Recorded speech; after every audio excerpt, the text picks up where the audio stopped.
الحمد لله نحمده ونستعينه ونستغفره ونؤمن به ونتوكل عليه ونعوذ بالله من شرور أنفسنا ومن سيئات أعمالنا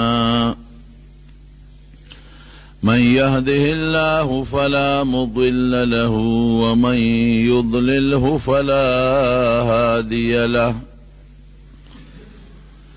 ونشهد أن لا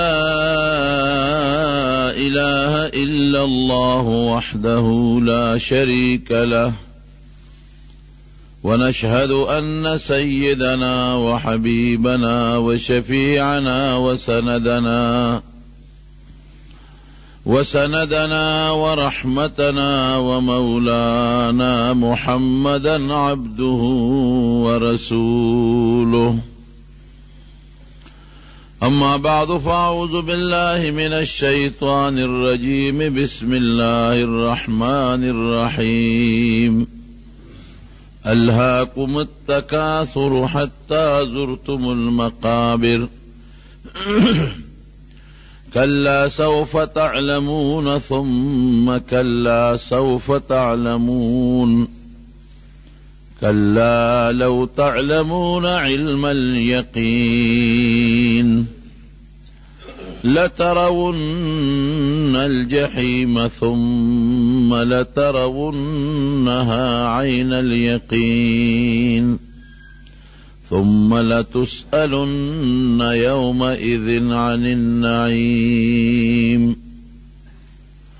وقال رسول الله صلى الله عليه وسلم إني لأستغفر الله في اليوم 100 مرة أو كما قال.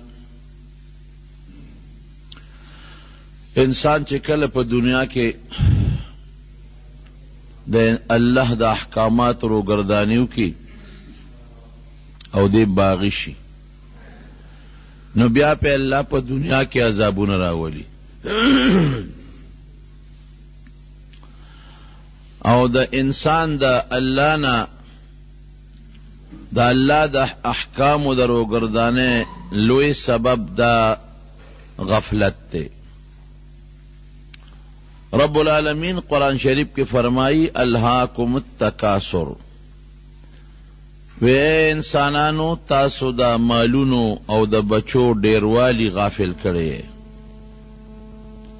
واقعي چې یو سړی لګي په دې سوچ او فکر کې چې زما مال دې ډیر شي او ټول ورځ هم دې پسې منډې ترړې وای، زما بچی دې زیات شي، زما قوم قبیله دې زیات شي او ټول ورځ او شپه په دې قصو پسې منډې وای، دې د الله نه غافل ای.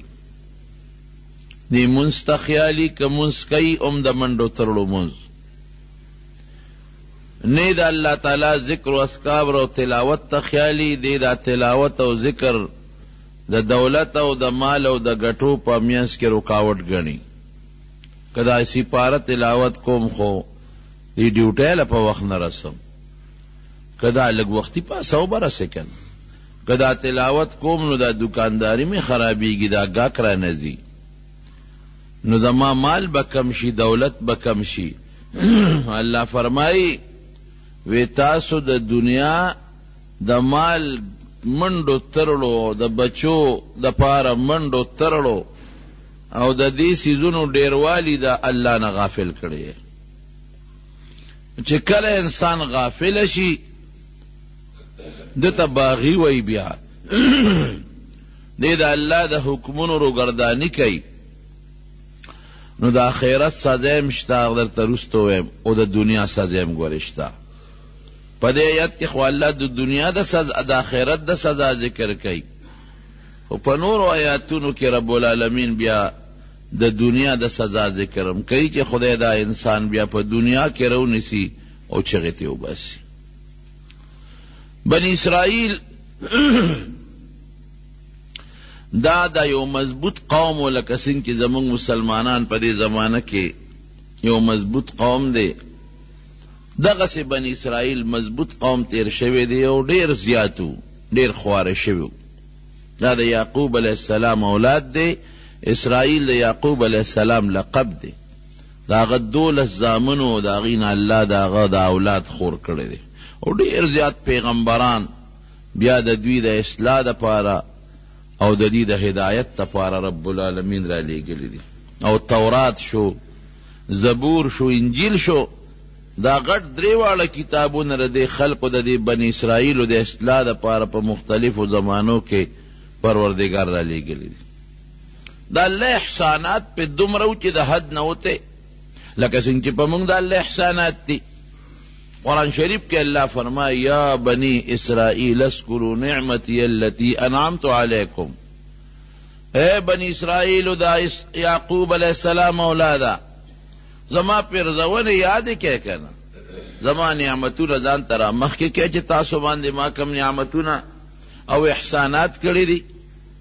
وانی فضلتکم علی العالمین، تاسو ما د هغې زمانې په ټول مخلوق غوره مخلوق پیدا کړی وی. لکه اوس چې زمونږ دا وایو، علما هم درته وایي چې دا ټول تاسو زمونږ د نبي علیه السلام امت په ټول مخلوق باندې غوره دي. دا دې لپاره وایي چې تاسو د الله د دې نعمت شکریه ادا کړئ. نو بني اسرائیل د خپلې زمانې چې څومره انسانانو په هغې کې غوره،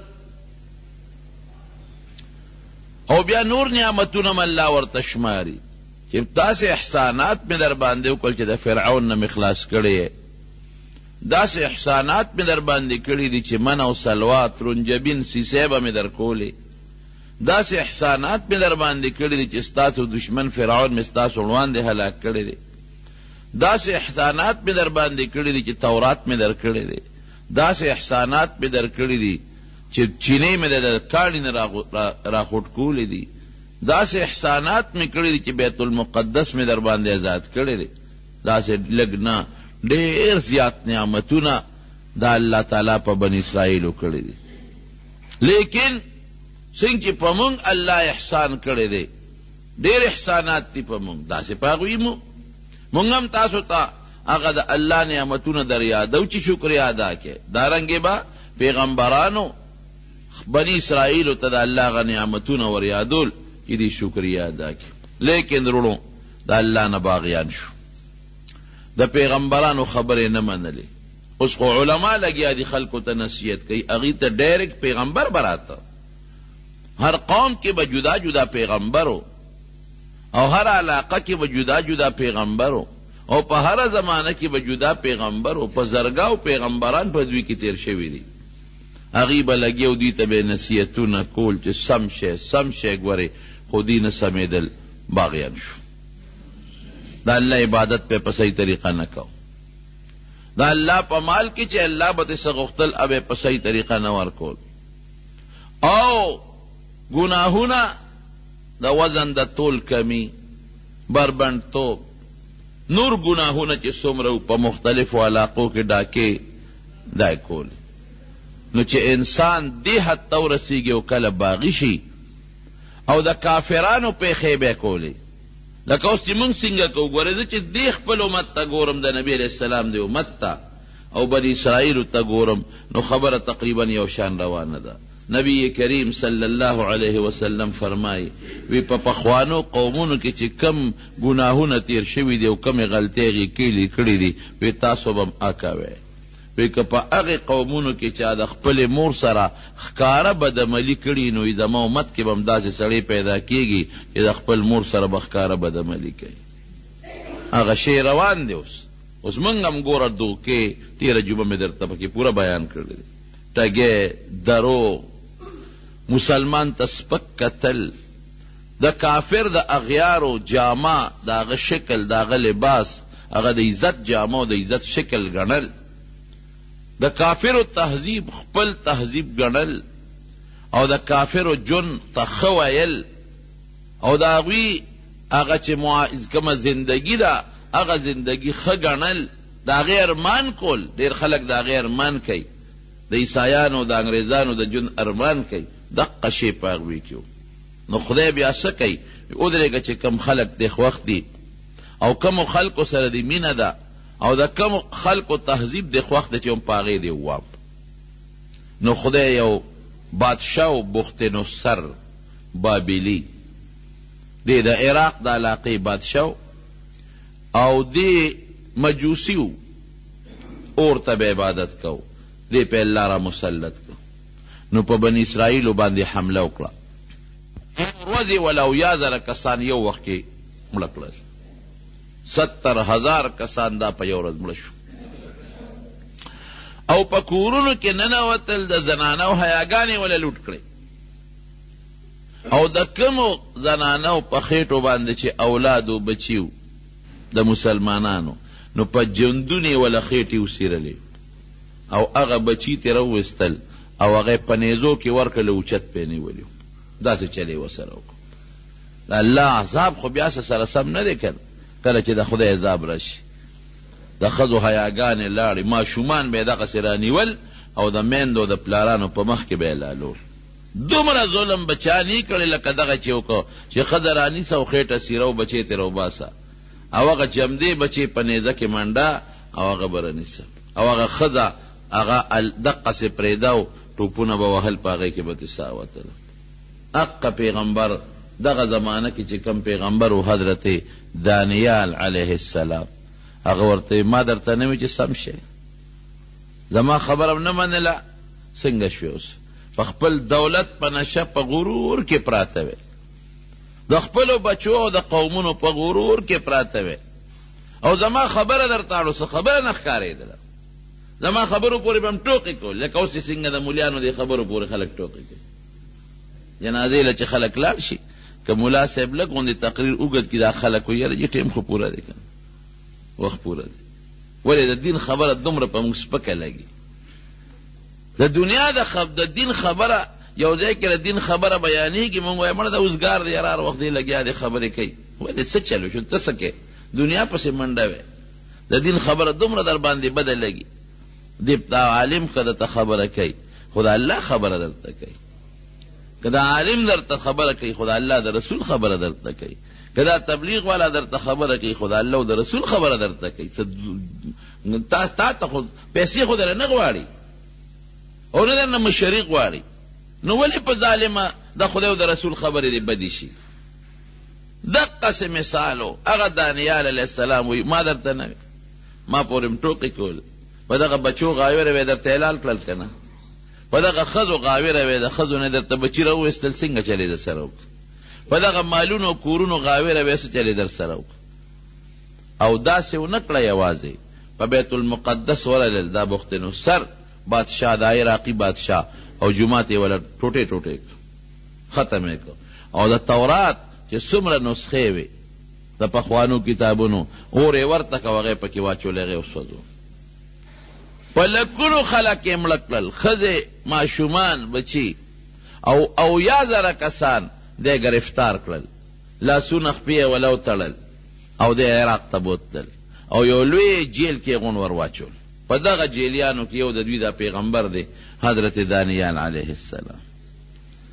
بیا خو هغه پښتانه وایي اوچو سره لامده سوځي که نه. بني اسرائیلو کې 100,000 قوم و 100,000 څلوېښت زره پکې ګناهګار و، 80,000 پکې نیکان و. نو الله پر حکم وکړ جبریل علیه السلام ته چې ورشه دا کلې پې واړوه هلاک یې کړه. وی الله 80,000 خو پکې لګیا دي، ستا عبادت کی دی سره سوکم دی باندې مخکې واړوه، په دې نورې رستو واړوه. دا ولې الله، دا ولې تپوس ته الله نه کېږي، خو معلومات دي. دا څنګه وی دا 40 زره چې ګناه کوي، دا 80,000 ځان له عبادت کې دوی منې کوي نه چې دا ګناه مه کوئ. د دین زما په دې خلاف وړه نه دردېږي چې زما دشمني څوک کوي، که ردي په زړه دردېدی لږ لاس خو بیا وله نیولی وی چې یاره وره مه کوه دا ګناه. رستو به بیا په خپل نیت هر سړی پاسي، نیک که نیک پکې مړ دی به په نیکۍ پاسي، او که بد مړ دی په بدۍ به پاسي. خو دې وخت کې ټولو له سزا او عذاب ورکه. نو 100,000 کسانو کې پړی واچو، اتکړی پکې واچول، او عراق ته د شام نه بوتله. او د شام خشته ځمکه د باغونو ډکې مکمل دا باغونه ولا پرې کړل، دین یې ولا ختم کړ، مشران یې ولا ختم کړل، او دی په جیل کې واچول. او بعضې ښځې بوتلې دی ځان له وینځې کړې، او بچي بوتل هغه خپل غلامان کړل. ګوره د خدای عذاب راغی. کولی چې د خدای د عذاب مقابله کیږي نه کیږي. خو چې کله قوم د الله نه باغی شو نو بیا به الله په مختلفو شکلونو عذاب راولي کنه. اوس هم ګوره یاد ساتئ رونو، مسلمان د الله نه باغی دی، رو رو بغاوت طرف ته روان دی. خدای دې خیر کی. یقین کوه زه یریږم په دې چې دقسې عذاب په موږ رانشي. خلک د علماو خبرې ته غوږ نیږدي، د نیکانو خبرو ته غوږ نیږدي، د دین خبرو ته توجه بالکل نه ورکوي. نو چې دا څومره مونږ له خدای څومره نعمتونه را کړي دي. ما بکم من نعمت فمن الله، دا ټول نعمتونه په مونږ د الله دي. نو مونږ د خدای دشمنی کو نو خدای به مونږ سره څنګه مینه وکړي؟ ګنټه به ګنټه او ګړی ګړی او قدم قدم مونږ لګیا یو د الله خلاف کو. او خدای صبر کوي، خو چې کله ونیسي نو بیا نیول بل شانتي. او مونږ ته خو مثالونه وښول کنه، په دا ازاره کې درته زلزله وښوله، نږدې درته وښوله. داسې زلزله وه چې په زرګونو خلک پکې په هغه زلزله کې لړمړه شو. او غټ غټ بلډینګونه چې لوی لوی بلډینګونه هغه زمیندوز شو. ایو سړي نه چا تپوس وکړو ستا سال دی؟ وی نورې خبرې پرېږده، نور دونه راته مه وایه. خو د ماسخوتن چې سملاستېدمه نو د بنګلو د نوکرانو او د کرونو روپو او د جایداد مالک وم. او اوس دې وخت کې دقه د خپلو جامو مالک یم نورې سم نشته، ختم.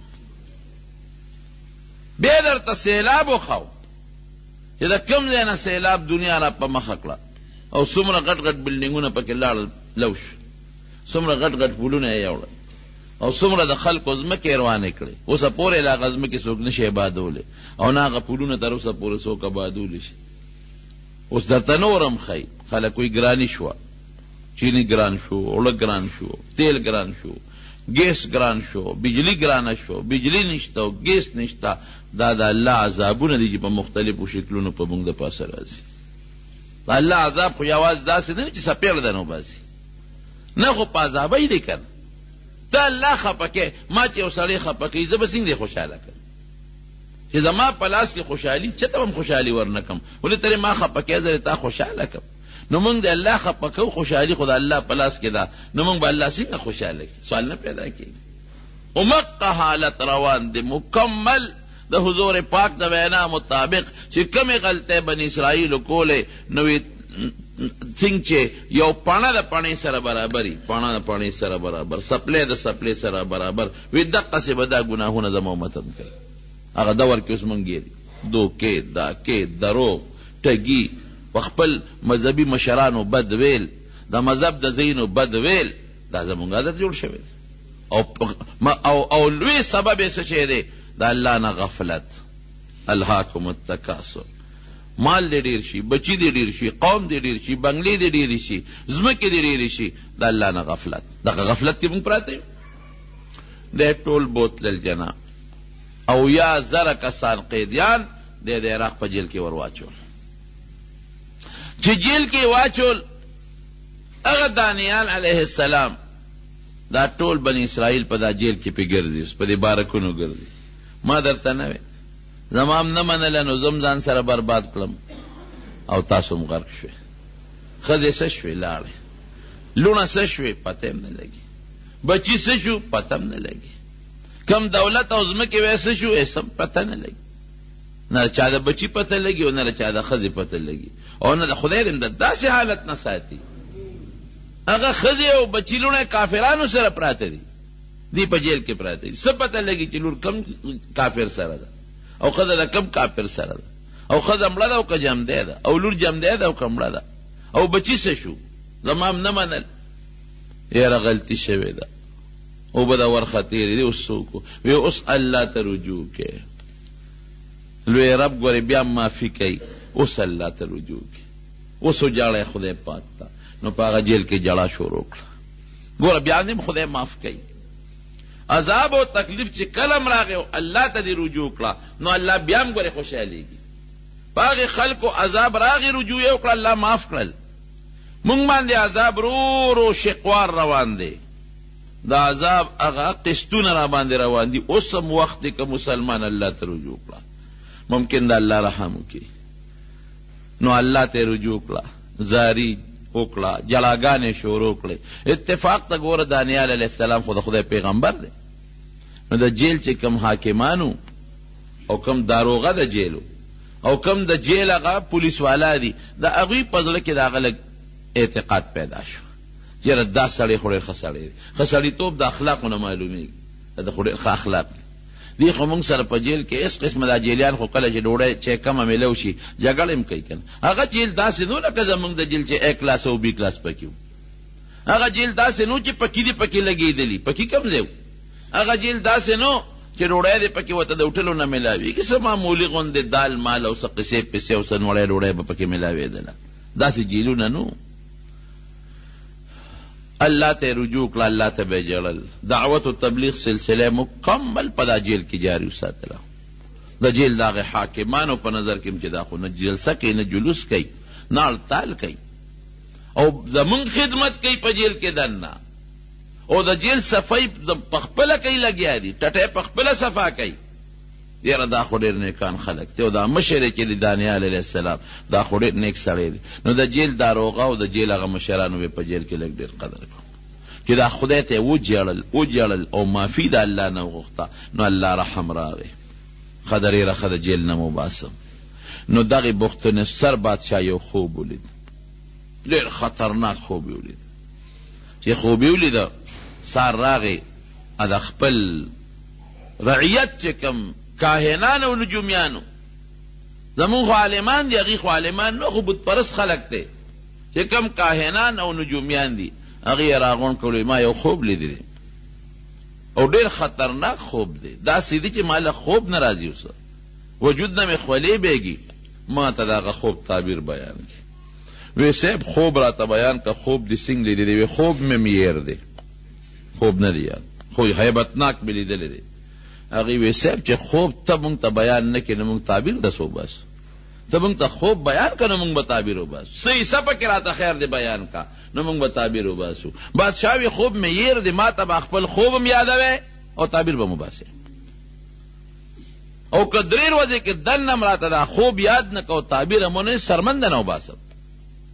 یې بادشاه مونږ تا د خوب نه څه خبر یو؟ ګوره زورور خواره زمانه کې شته که نه، مونږ ستا د خوبه څه خبر یو؟ ته خوب وایې مونږ به تعبیر. وی تاسو باندې چې دا دومره پیسې زه لګوم او علم نجوم درته ښیم او تاسو کاهانه زده کوئ، کاهنان هم کې کړئ او سحر زده کوئ، نو تاسو خو دعوې کوئ که نه چې مونږ ته د غیب علم دی، سبا چې څه کېږي هغه مونږ درته ښایو. نو دا د غیب علم چې تاسو زده کړی دی، ما ته اوس زما خوب بیان کړئ که نه؟ زما پیسې مه صغر کې کړئ، په ما اسې سکولونه او مدرسې جوړې کړې دي. دا کاهنان ګورې اوس هم دا د غیب و دعوې ماوې کوي. اخباراتو کې کله کله زه د اشتهارات ووینم نو خندام راشي او خفم شم، د مسلمان په دې حال له خفګانم راشي. وی راشئ مونږ سره میلاو شئ، انعامي بانډ نمبر یې درته ښایو. راځي که نه راځي؟ انعامي بانډ نمبر یې درته ښایو او امتحان د کامیابۍ هغه شیزونه درته ښایو. نو زمونږ خلک ناپوهه دی که نه، لاړ شي پیسې میسې ته والي او څه چل ول ورسره وکړه. لکه که هغه ته دومره پوهه وې چې تا ته انعامي بانډ ښایي چې کم بانډ به راخېږي، نو دغه بانډ ځان له ولې نه علي چې د کوڅې د ناستې نه خلاص شي؟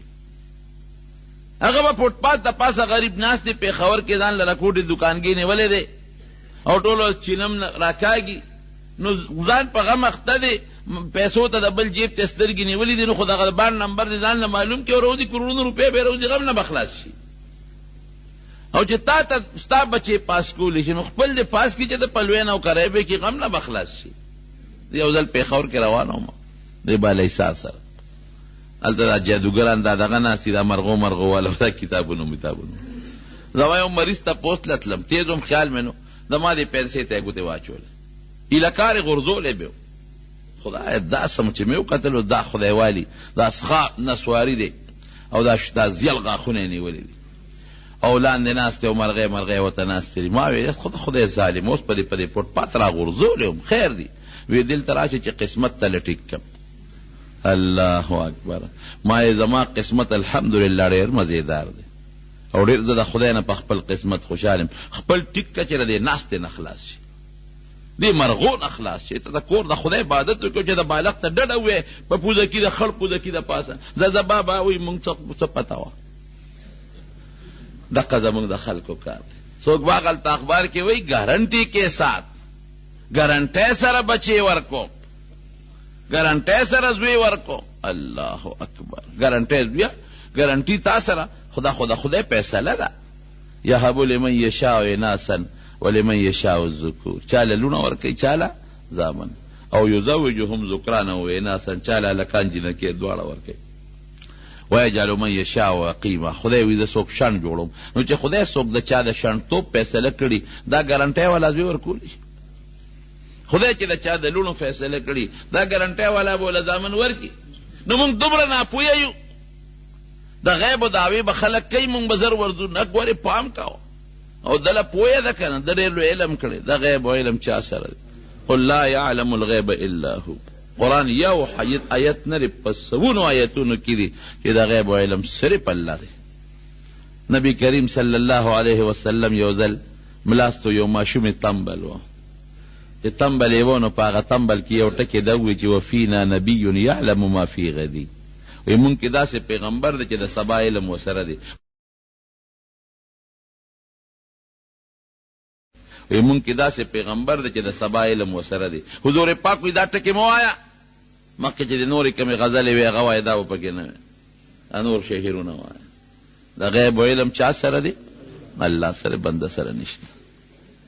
نو اوس هغه ورته وی چې تاسو خو په ما یونیورسټۍ کالجونه جوړ کړي دي او تاسو دعوی کوئ چې زه کهانت زده کوم او دا ساحران جوړ شو او تاسو جادوګران جوړ شوئ.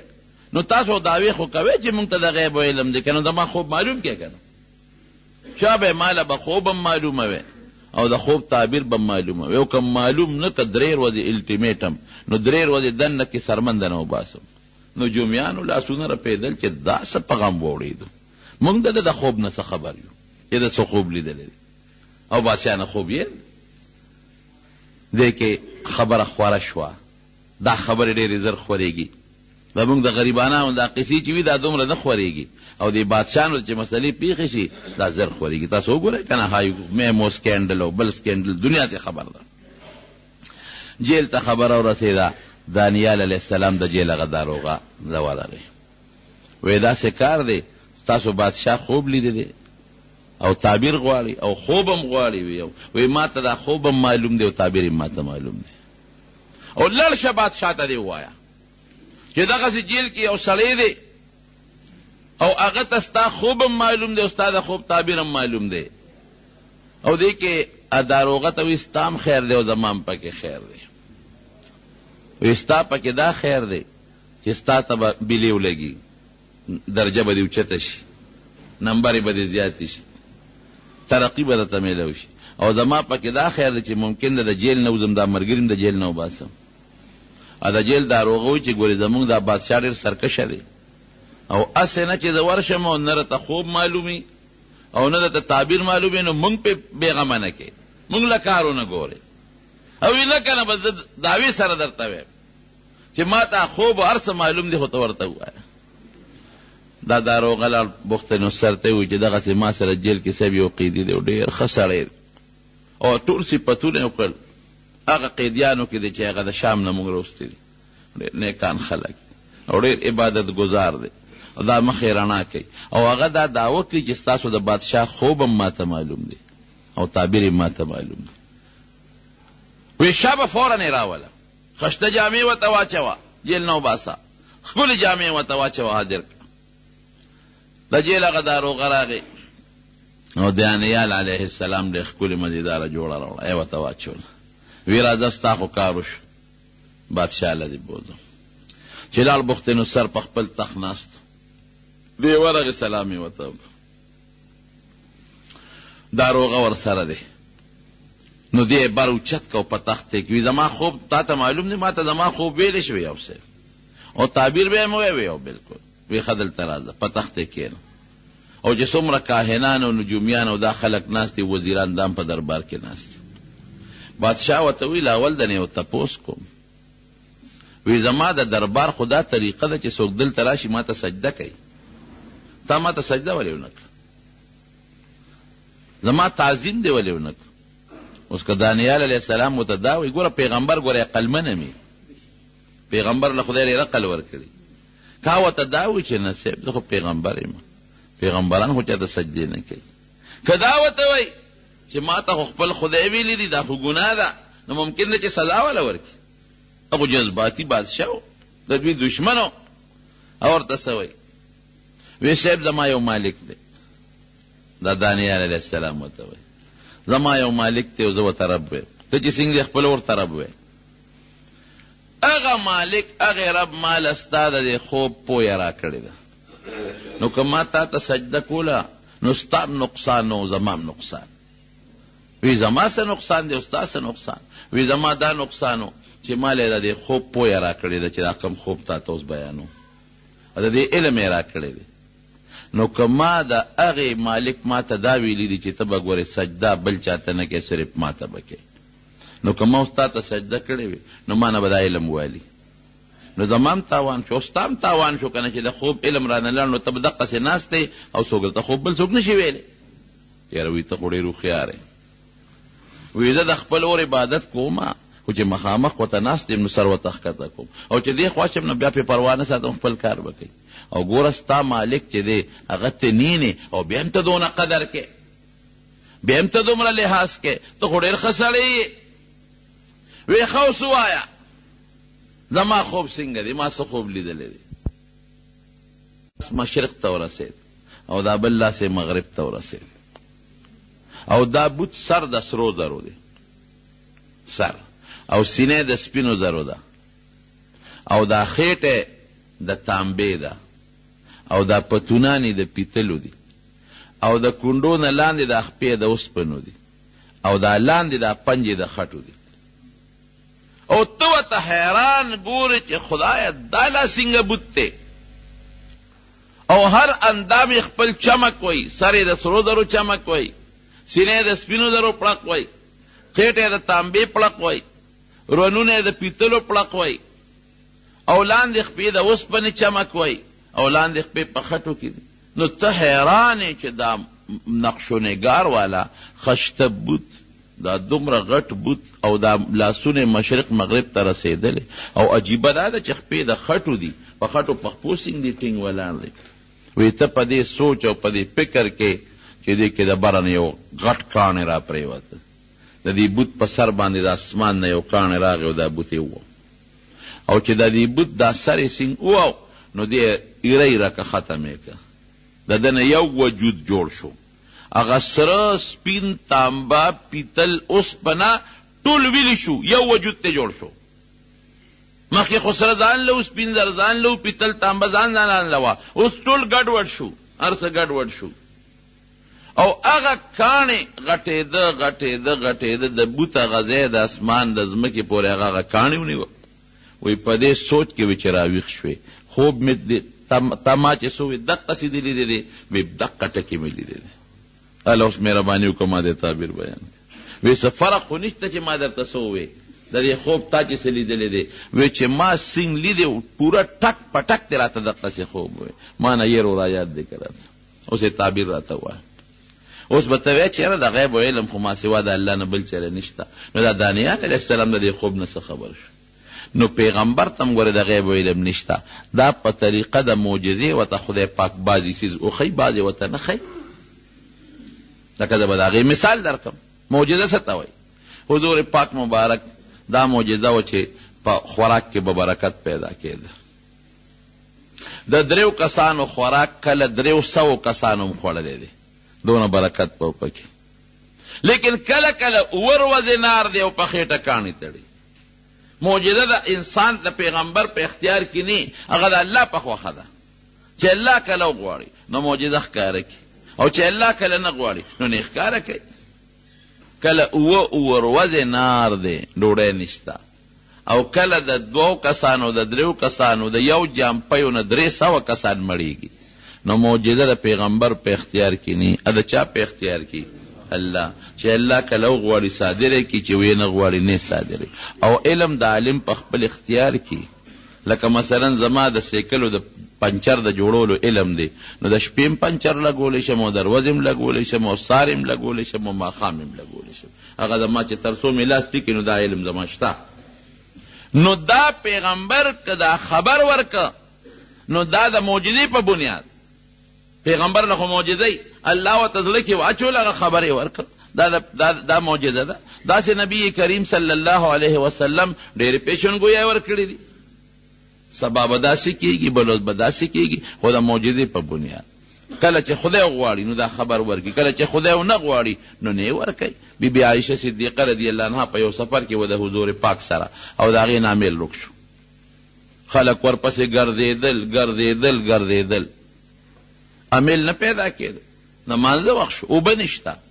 خلک رالل حضرت ابوبکر ته وی دا ګوره د عایشې ستا د لور د لاسه خلک په لوی مصیبت کې پراته دي، دې امیل رک کړی دی او خلک اوس امیل پسې ګرځي، او نبي علیہ السلام د هغې په طلب کې صحابه ګرځئ او اوبه نشته، اوس به څه کېږي؟ نو ابوبکر راغی، عایشه صدیقه به دې ځای کې واله او نبي علیہ السلام د هغې په پتون سر یې ودو او وی زه لقیدې نه شم کلقم، خو نبي علیہ السلام راویښېږي. وی ستا د لاسه خلک ایثار دي، اوبه نشته. نو بیا خو خدای د تیمم آیت نازل کړ چې اوبه نی تیمم به وهې، لیکن امیل پسې ګرځېدل، امیل نشته. چې اوښې پاس او د اوښ لاندې امیل پروت، نبی علیہ السلام ته پته نه لګېده چې د اوښ لاندې امیل پروت دی، خلک ورپسې ګرځئ. ولې؟ دغې وخت کې خدای پاک ورته دا علم ورنکړ، بل وخت کې وله خدای دا علم ورکوي. نو کله چې وغواړي الله نبی علیہ السلام ته لکونو اربونو سیزونو علمونه ورکړي د مستقبل د رستو زمانې، خدا د معجزې په بنیاد. معجزه د الله په اختیار کې چې وغواړي خبر ورکړي، چې ونه غواړي نو خبر نه ورکوي. او که د غیب علم نو بیا خو په هر څه به خبردار و، هر وخت کې به خبردار و. نو دانیال علیه السلام چې ورته کله دا خوب بیان که، بادشاه بخت نصر پوه شو، خو دا خو واقعي پوه سړی دی، زما خوب وی شا به تعبیر یې راته ووایه. وی دا تا چې کوم بوت ولیده دا د دنیا قومونه دي، د بوت په شکل تا ته خدای پاک وښود. دا سر د سرو زرو سر چې تا د بوت ولید دا ستا عراقي قوم دی. په هغه زمانه کې د عراق قوم ډېر متمدن و، دا ستا قوم دی. او نن په ټوله دنیا کې ستا د سر حیثیت دی، ستا قوم د سر حیثیت دی، لکه امریکا چې نن د سر حیثیت لري، سپر طاقت یې ته. بیا ورپسې دا سینه چې دا بل قوم دی، دا ستا نه لاندې، ستا نه پس به د دې قوم حکومت په دې ټوله دنیا راځي. دا به څوکي، دا به ترکیانې، د هغوی دغه شکلونه دي. ورپسې لاندې بیا تانبه ده، دا د سرو خلکو د سور قوم نشان دی. دې نه پس بر هغه خلک سپر طاقت جوړېږي، د هغوی بادشاهي به راځي. او بیا لاندې پتونان د پیتلو دي، زیړ قوم چې کم مخونه زیړ دي په دنیا کې، د هغوی حکومت به راځي، ابه سپر طاقت دي. او بیا لاندې د خپې تورې دي، د تورو خلکو لکه د نایجیریا والا، د سودان والا، حبشې والا، د دې خلکو دا به سپر طاقت دي، د هغوی بادشاهي به راځي. او لاندې دا چې کمې پنجې د خټو دي، نو بیا به اخره کې د ښځو حکومت راځي، ښځه به بادشاهي او کمزوري حکومت به وي، هغې ته اشارت دی. او چې دا کم کاڼې په سر را پرېوته او دا قومونه او طاقتونه یې دړې وړې کړل، دا د آخرې زمانې د پیغمبر مثال دی. دا ټول قومونه او طاقتونه به یو شان کې راغونډ بیږي، هغې کې به بیا د تور او سپین تمیز نه. اوس خو ته وایې زما قوم سور قوم دی، د دې بادشاهي ده. د امریکا کې یو زمانه کې همدغسې وه، د تور او د سپینو منځ کې جنګ و، سپینو به وایي مونږ غوره یو او تورو به یې مونږ غوره یو. اوس هم د قومیت په بنیاد یو قوم وي زما قوم او بل وي زما قوم. دا قومیت صرف د معرفت دپاره دی. نو نبی علیہ السلام مبارک مثال د کاڼي دی چې راشي د دنیا دا ټول قومونه او دا تهذیبونه دا به ختم کی، دا به یو شان شي. او د دې بت په ځای به د نبی علیہ السلام دا سلطنت او د هغوی حکومت او د هغوی خلافت او دور دنیا به ډکه کړي. دا یې د خوب مثال همدقسې وشو. نبی کریم صلی الله علیه وسلم چې خدای پاک دنیا ته راولېږه، نو ټول قومیت او د قوم فخرونه دی ختم کړل. اعلان یې وکړه د عرفات په میدان کې، وی خبردار ای خلکا، وی د قومیت او د مال دولت په بنیاد لویي دا نن زما د خپو لاندې پرته ده. که فضیلت حاصل ته انسان ته نو په تقوا په پرهیزګارۍ حاصل. لا فخر لعربي لا فضل لعربي على عجمي ولا لعجمي على عربي ولا لأبيض على أسود ولا لاسود علی ابیض الا بالتقوى. د عربی په عجمی او د عجمی په عربی ایس فضیلت نشتا، د تور په سپین او د سپین په تور ایس فضیلت نشتا، که فضیلت او بهتری دغه په تقوا ده چې څوک د الله نه زیات پرهیز کوي، یریږي او په پزله کې تقوا پرته ده. ا د خدای په نزد د لوی درجې خاوند بلال حبشي دی، ولی نه تک تور دی درنګ تور. او د نبی کریم صلی الله علیه وسلم فرمایي وی چې کلم ز جنت ته تلیم کله ما لفظ دی ګوري په حدیث کې، نو ما بلال استاد پیزار قدم خپل ځان نه مخ کې اورېدلې دي، ګردی پزمکا او د پیزار قدم د نبی علیہ السلام نه مخ کې روان دي. نو زموږ د طالبان دلته سوال کوي، وی دی خو خادم دی، خادم خو وروسته روان دي، دا د نبی علیہ السلام نم دی مخ کې شو چې आवाज مخ کې د پیزار اورېدلې کېږي. وی نه، خادمان دوه قسمه، یو هغه چې هغه د بادشاہ نه مخ کې رواني، لار ورته برابرې، میدان ورته صفا کوي، دا هغه خادم دی. نو خدای سونه بهتري ولا ورکړه. د حضور پاک مؤذن او بانګ ویونکي او یو ځل ورته نبی علیہ السلام فرمای مسکی او خندل به وسره خوش طبیع به کوله، صحابه سره خوش طبیعته کړي. وی بلال ستاره جنت خزمالی دی، او دې شب څنګه دی لیدل؟ یو جنت کې روانو، یو اعلی محلو، دا محل په خوا کې یو خشته ولاوه او پاغه یو خځه او دس او مخینځه، نو چې په مخ به وبواچولې نو هغه به او به واپس د داسې پریوتې لکه د ملغلره چې لاندې غورځېږي. نو ما د جبریل علیه السلام نه تپوس وکړو چې دا محل د چا دی او دا ښځه څوک ده؟ نو هغه جبریل علیه السلام یې په خپله ترې تپوس وکړه. نو ما د هغې نه تپوس وکړو چې دا محل د چا دی او ته څوک یې؟ وی دا ستا یو امتي دی بلال ابن رباح، حضرت بلال دا د هغه محل دی. او ته څوک یې؟ وی زه هم د هغه په انتظار شپې ورځې تېروم اړوم رالم. دغه رنګ حضرت عمر فاروق رضی الله عنه محل هم لیدلی دی، هغه ته مې ستا محل مې هم لیدلی دی. او زړه مې وشو عمره چې ستا دې محل ته ورننوځم، خو بیا ستا غیرت را مخکې ته ډېر غیرتي هسې نه غوسه دله در نه شي. حضرت عمر وجړل ابکا غارو یا رسول الله، زه په تا غیرت کوم چې ته ورننوتې وې، خو زما دپاره به دا ډېر لوی فخر او برکت. نو ابو لهب تک سپین خشته ښکلی، ابو جهل د قوم سردار، عتبه امیه د قوم سرداران، تقوا پکې نشته، ایمان پکې نشته، جهنم خشاک. او بلال تک تور، صہیب او دارنګې دا سلمان او دا خباب، دا غلامانو، لیکن تقوا پکې ده، نو د جنت سرداران دي.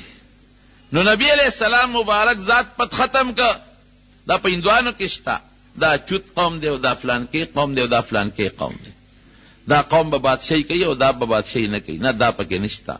اسلام د رنگ نسل د قوم تفریقه مکمل ختمه کړه. که فرق دی او بهتری ده هغه په ایمان په اسلام او په تقوا باندې ده. نو جناب داوی د نبی علیہ السلام مثال شو. نو بخت نصر څه چلو؟ بخت نصر هغه ته وایا اوس به داسې مهرباني به وکړې چې ته به زما وزیرې. دانیال علیہ السلام چې تعالی خو خدای ډېره پوهه درکړې او ډېر عقل یې دله درکړی دی، ته ما نه به لبار کېږې نه، ما سره به ته وزیر وزیر او نور مطالبه. وی زما قوم جیل کې پراته دی، وی دا به عزت سره خلاص کم، بالکل عزت سره. او وی زما د قوم لونه او زما د قوم خویندې هغه ستا د سپایانو د فوج په غلامۍ کې دي، وی بالکل به خلاصې وی، دا به راخلاصې کم، ستاسو بچی به هم آزاد کم، او د چا چې کم بچی دی هغه د عادي بوزي، او د چا کومه ښځه ده او ته به ما سره وزیرې. وی نه صاحب زما بله مطالبه ده، زه به ستا د سلطنت لاندې وخت تېروم، خو ما به خپل شام بیت المقدس ته لیږي چې زه خپل علاقه آباده کړم. ډېره ښه ده. همغه شام یې واپس وله ورکړه، هغه بیت المقدس واپس وله ورکړه، هغه ښځې بچي لونه چې کوم غلامانو په عزت ورته واپس میلو شو، خو سزا خو یې وسکله که نه؟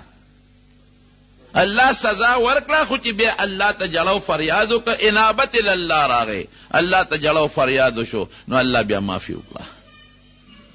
رونو دقه دور روان دی. ګوره د خدای د عذابونو مختلف شکلونه په موږ د پاسه را روان دي. دا ګرانی ده او دا بیماری ده او دا ماشي دی او دا پلانکی وایرس دی او ډینګي وایرس دی او دا فلانکی دی او فلانکی دی او فلانکی دی. دا ټینشن مونږ له دماغو کې جوړ دی. دا سوچ او غلط فکرونه سوچونه زمونږ په دماغو کې پراته دي. دا مونږ د خدای نه لري یو خفه کېږي. یو صرف موبایل باندې چې څومره ګناه کېږي په موبایل، یقین کوا که 100 کاله مخکې په سینما کې په بربنډو فلمونو دونه ګناه کېده. سینما ته به یو 10 کسان تلل، دونه به نه تلل.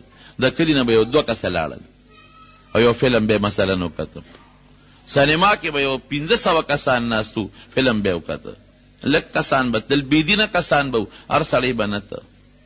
او راشه نن وګوره موبایل کې یو کارډ واچي، څه ورته وایي هغه شي ته میموري کارډ، پکې ور واچي او په سوونو بربند فلمونه در سره په بلستان کې پراته دي. بچی نه ته خبرې سره په بلستان کې پټ کړی، ته خو وایې زه مودیم او بچی مې موده دی او هغه بربند فلمونه ګوري. ښځې ګوري، جنکۍ ګوري، هلکانې ګوري. نو په دې دومره لویه ګناه به د خدای غصه په جوش کې راځي که به نه راځي؟ موږ وایو ګراني شوه، بجلي نشته او بیماری شو، کینسر شو، پلانکی بیماری، ورپسې نورې را روانې دي. د خدای نه مونږ لري یو که نه؟ یو موبایل باندې څومره ګناه. یو کمپیوټر، مهرباني وکړه د بچو د کمپیوټر هغه څیزونه وګوره چې کوم کې هغه څه ورته وایي محفوظ کوي، څه ورته وایي شی فولډر وګوره چې هغې کې هغه څه محفوظ کړي دي، څه پې ګوري. زما بچي انټرنیټ لګولی دی او زما بچی انټرنیټ لګولی دی او په هغې باندې د پلانکی یونیورسټۍ کتابونه ګوري، سټډي کوي. او زما بچی انټرنیټ لګولی دی او د پلانکی کالج او د پلانکی د دنیا پې ګوري او نوې تجربات پې کوي. تجربې مجربې نشته، دننه ځان خبر کا، څه پې ګوري. مونږ ته خلک الوی که نه مونږ خبرېږو، مولیان هر څه نه خبرېږي.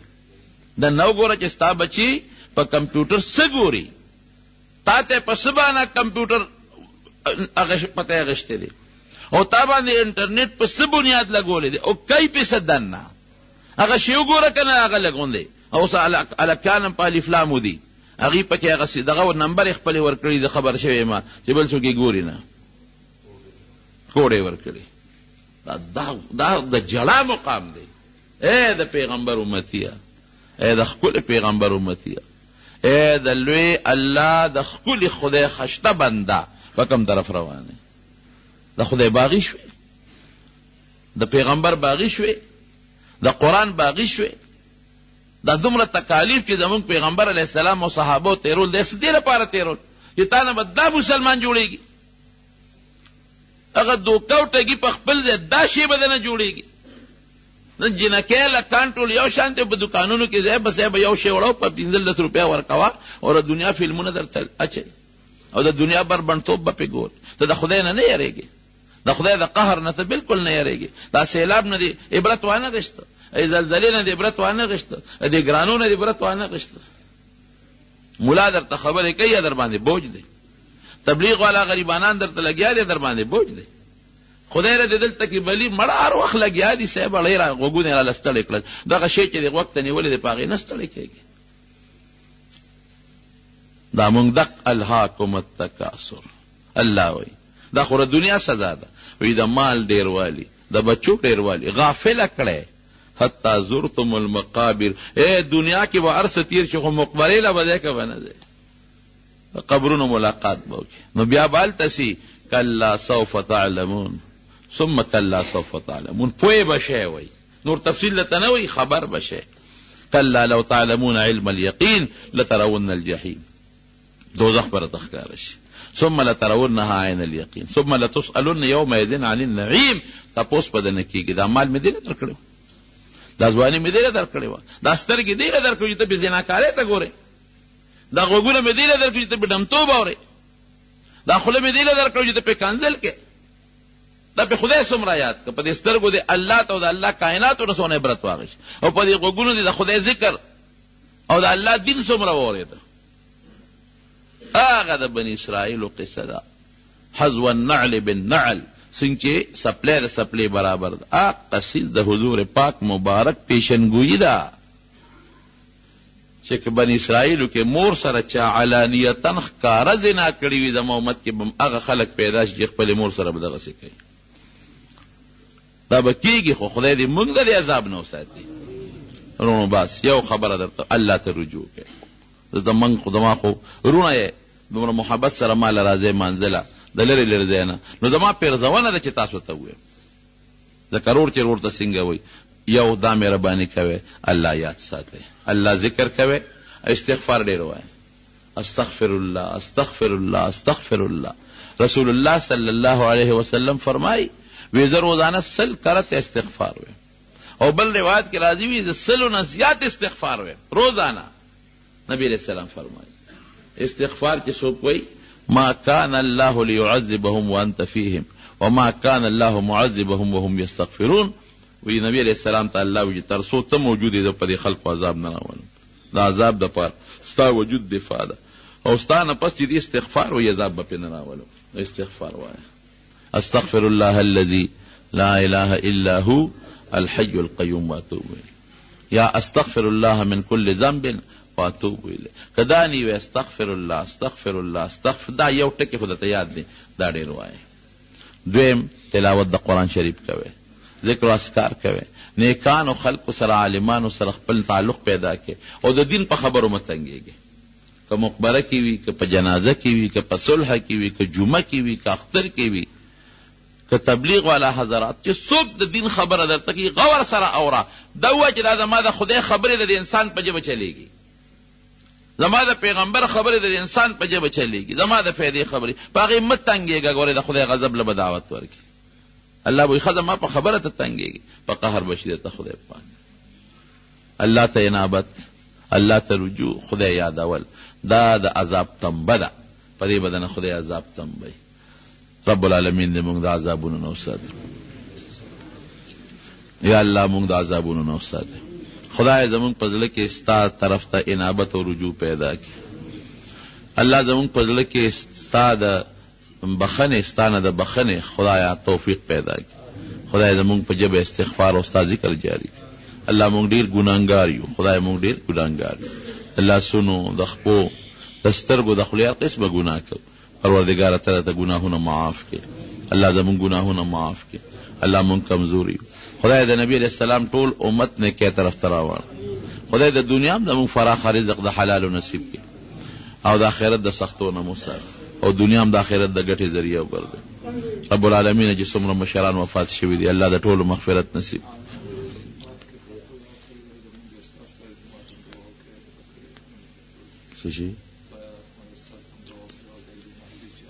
او دا بیا دلی وایي چې زموږ د جومات کې واقعي جومات کې زموږ بعضې دوستان دي او ډېر د زړه د اخلاص نه تعاون کوي. هغوی ته هم دعا کوي. زموږ دا ورور د فایض احمد هم پکې ډېر کوشش کوي چې څوک د جومات سره د مال د بدن مخکې نه تر اوسه پورې چا څه تعاون کړي، الله دې ولې د دنیا او آخرت اجرونو برکت ورکړي. او نیادري ته هم دعا کوي زموږ د جومات ډېر خدمت کوي، الله ته بچول او د دنیا او د آخرت خیر نصیب کړي. الله که څوک مریضان دي په دې مجلس کې، په کورونو هسپتالونو کې، الله ټول له شفا ورکړي. د نبی علی کریم صلی الله علیه وسلم د سنت او تابعداري نصیب کړي، او د هغې د مخالفت او د سنتو د خلاف نه الله په امن کې وساتي. اخر وخت کې په خولې دا کلمه نصیب کړي لا اله الا الله محمد. مولانا محترم اوریدونکو، د شیخ الحدیث مولانا محمد ادریس صاحب دا 493 نمبر کیسټ ډک شو. په دې کې تاسو د حضرت دانیال علیه السلام واقعه واورېده. دا به تاسو ته پېښور ښار کې بیرون کچرې ګیټ اشرف روډ سرې فقیر خان ناصر خان کیسټ هاوس کې د ناصر خان او حیدر خان سره ملاویږي. د دې نه علاوه د شیخ الحدیث مولانا محمد ادریس صاحب د هر جمعې تقریر به هم تاسو ته د دې دکان نه ترلاسه کېدی شي. او یاد لرئ د میموري کارډې او ویزبیانې هم دې دکان کې ډکېدی شي. ټلیفون نمبر دی 255 29 12.